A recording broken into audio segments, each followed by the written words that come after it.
Balaji amines. Shubham का सवाल है बालाजी एमीन्स के बारे में। 2000 के भाव पे इन्होंने ले रखा है।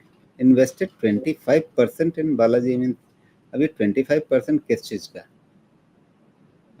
मतलब ये कि बालाजी एमीन्स के लिए इन्होंने जो एलोकेशन रखा होगा अपने पूरे पोर्टफोलियो में, उसका 25% इन्होंने 2000 पर लंबी अवधि के लिए लगा दिया है। और अब ये समझना चाह रहे हैं कि बाकी 75% के लिए वो कब सही समय रहेगा।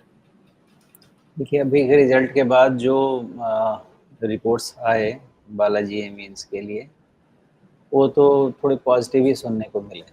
मार्जिन एक्सपेंशन होगा। मैनेजमेंट ने ये भी बोला कि इनका जो सेल्स है कुछ 1,500 करोड़ का, वो भी यहाँ से कुछ शायद कुछ 1,000 करोड़ का, मतलब करीब करीब आप समझें कि 30-35% सेल्स ग्रोथ की बात हो रही है आने वाले, आई थिंक 3-4 साल के आसपास या 5 साल के आसपास, मुझे याद नहीं।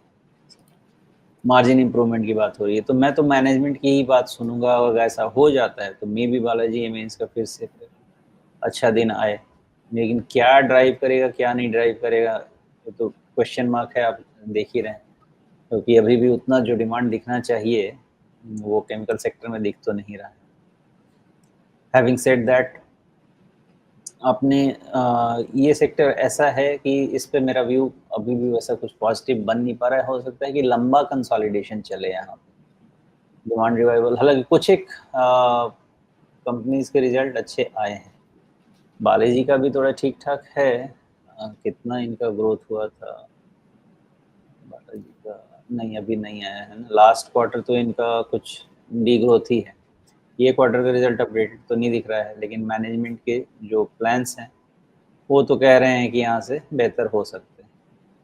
तो जैसे जैसे होगा वैसे देखते जाइए। लेकिन 22 टाइम के आसपास है ना बालाजी, 22 टाइम के आसपास उतना रिस्क बनता है क्या?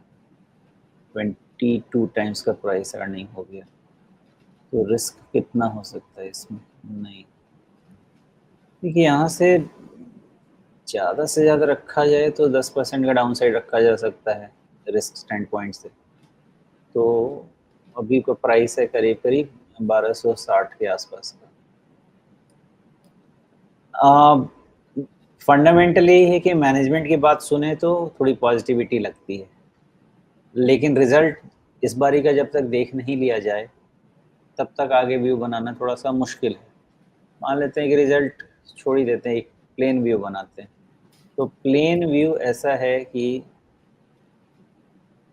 अभी भी इसका कोई इम्प्रूवमेंट तो पैटर्न में नहीं दिख रहा है मुझे। इम्प्रूवमेंट अगर हुआ पैटर्न में तब कब शुरू होगा? वो शुरू होगा आपका 1600 के ऊपर। उसके पहले कोई भी इम्प्रूवमेंट पैटर्न में नहीं होगा। ऊपर जाएगा भी तो फिर ये नीचे आने के लिए रेडी होगा, इस तरह की ही चीज़ हो।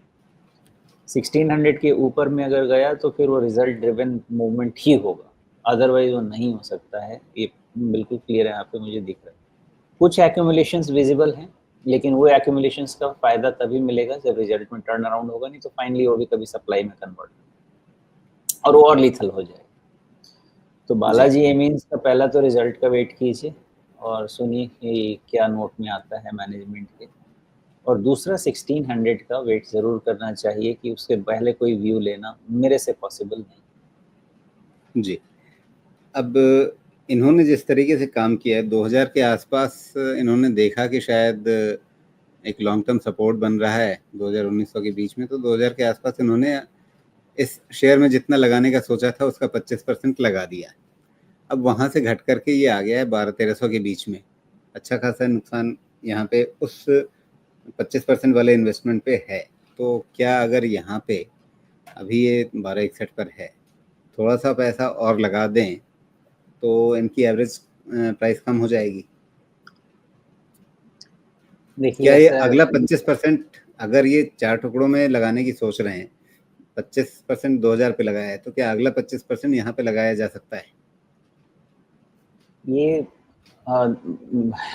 शुभम भाई साहब, देखिए मुझे क्रिटिसाइज मत कीजिएगा। मैं आपको साफ साफ बोल रहा हूँ, आपने ये जो काम किया ये काम बुद्धिमानी का है ही नहीं। ऐसी सोच होती है 2000 की चीज 1200 हो गई, मान लीजिए 1200 हो गई, 40% गिर गया, तो आप किसी चीज को पहले 40% गिरने का इंतजार करते हैं कि मैं उसकी एवरेजिंग शुरू करूं। अगर कोई चीज 40% गिरेगी ही तो उसकी एवरेजिंग क्यों करनी है भाई, और उसके बाद 25% ही और क्यों लगाना है? या तो 40% गिर गया तो पूरा 100% लगाइए, और लगाना है तो लगाइए, नहीं तो छोड़िए। मतलब ऐसा कौन सा नहीं, एनालिसिस हम ये मैं करें? आपको इसको दूसरे तरीके से देखिए, ट्रेड नहीं कर रहे थे, लंबे अवधि के लिए लिया है। 2000 के आसपास एक कन्विंसिंग बॉटम बनता हुआ दिख रहा था, वहां पर इन्होंने लगाया। अब वो वेट कर रहे थे कि ठीक है और गिरेगा तो मैं, मेरे पास और 75% का स्कोप है, मैं लगा लूंगा, उस भरोसे पे ही बैठे हैं। अब यहाँ पे वो अच्छा और खासा गलत, गिरा है तो ये पूछ रहे हैं कि हाँ और लगा लें यहाँ पे क्या। नहीं वो और गलत है ना। कन्विंसिंग बॉटम बन रहा था 2000 का, वो गया, इसका मतलब आपको अब आगे लगाने का सोचना ही नहीं चाहिए। कम से कम कभी एक डिसेंट राइज मिले, मतलब तरीका तो यही बताऊंगा, बाकी उनको जो करना है करें। 2000 के नहीं, 2000 पे जितना लगाना था मैंने भी, मेरे कवरेज में था, मैंने तो कई बार इस चीज को बताया है, और उसके बाद कवरेज से ये बाहर भी निकल गया, जो भी मिला ले दे के हम इसको निकल गए। क्योंकि जब 2000 का कन्विंसिंग बॉटम ही एकदम कन्विंस होके टूट गया अपने आप में, रिजल्ट भी कन्विंस होके टूट गया अपने आप में, अभी मैं किस चीज का इंतजार करूँ कि भाई आ जाओ 50% तो मैं और लगाऊंगा। कन्विक्शन तो अब ये है कि और खराब रिजल्ट ही देते जाए, जब केमिकल में बहुत समय वेट किया मैंने। लेकिन हाँ, कुछ एक केमिकल स्टॉक्स में हमारा एक्सपोजर है, ऐसा नहीं है कि नहीं है, लेकिन वो स्पेशलिटी एकदम एकदम ही स्पेशल फोकस है जिसपे हम हैं इन्वेस्टेड, और एकदम बॉटम अप अप्रोच जिसको बोलते हैं, उसमें हमको केमिकल से मतलब नहीं है।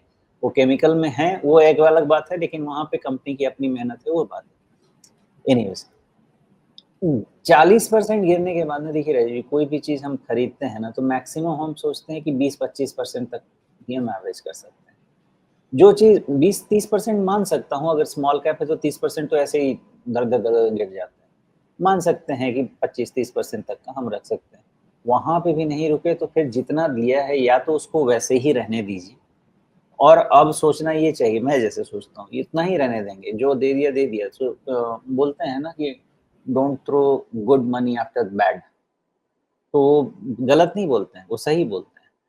एक बार ही कर दिया, कंपनी समझिए अगर 2000 के नीचे 30-40% पे समझ में आ रहा है, कम से कम परफॉर्मेंस अच्छा देने लगे, कोई एकदम से रेडिकल मूवमेंट शुरू हो जाए इनके परफॉर्मेंस में, तो कुछ कर सकते हैं, फिर सोच सकते हैं कि हाँ भाई थोड़ा और खरीदना चाहिए और लेके रखना चाहिए। क्या कन्विक्शन है? अभी तक तो नेगेटिव सेल्स ग्रोथ चल रहा है, तो किस कन्विक्शन के बेसिस पे एवरेज किया जाए? एवरेज की थियरी कितनी बार समझाइए, या तो फंडामेंटली इंप्रूवमेंट शुरू हो जानी चाहिए, या वैल्यूएशन सपोर्ट होना चाहिए, या आपका ट्रेंड पॉजिटिव, ट्रेंड क्लियर हो जाना चाहिए कि ये पॉजिटिव है, पॉजिटिव रहेगा। ये तीनों चीज यहाँ पे मिसिंग है, तो मुझे एवरेजिंग का कैंडिडेट थ्योरेटिकली लगता ही नहीं है। यहाँ पे तो जान बचाओ अभियान होना चाहिए इन प्लेस ऑफ ये यहाँ पे अपना एवरेजिंग शुरू करने का, मैं ऐसा सोचूंगा। लेकिन जिस तरह से अभी मैंने सुना, जो मैनेजमेंट की सेल्स के टारगेट हैं, अगर वो अचीव कर लेते हैं तो हो सकता है कि इनका दिन सुधर भी जाए। आपको सिंपल ये करना चाहिए कि रिजल्ट अच्छे से समझना चाहिए। जिस रिजल्ट में भी लगा कि अच्छा टर्न अराउंड शुरू हुआ, उसके बाद आपको फंडामेंटल पे कॉन्फिडेंस आएगा, और तब आप अपने और पैसे लगाएं तो कोई दिक्कत नहीं है। लेकिन जहाँ पे कोई एक अच्छी रिजल्ट नहीं है, जहाँ पे एक कन्विक्शन, सेक्टर का कन्विक्शन नहीं है, तो वहां पे मैं 800 रुपए तक भी चला जा सकता है, पॉसिबल है, क्योंकि उस तरह के लेवल बन रहे हैं। तो क्या मैं वहां पे जाके एवरेजिंग करता रहूं? पता नहीं वहां जाएगा कि यहाँ से 2000 हो जाएगा, कौन जानता है, समय बताएगा जैसा रिजल्ट का परफॉर्मेंस होगा। तो एवरेजिंग का एक तरीका होता है जिसके पीछे आप कर सकते हैं, लेकिन 25-30% से ज्यादा एवरेजिंग नहीं करना चाहिए। जितना करना था कर लिया, उसके बाद छोड़ दीजिए। ऐसा नहीं है कि हमारे स्टॉक हम खरीदते हैं उसके बाद 30% नहीं गिरते हैं, 35% नहीं गिरते हैं, गिरते हैं। लेकिन 25-30% जाने के बाद जितना देना था दे दिया भैया, तुमको तुम्हारे भाग्य का, अब बनाना है तो पैसा उतने में हमारा बना लो, नहीं तो हम और नहीं देते। सिंपल थियरी लगा के छोड़ दें।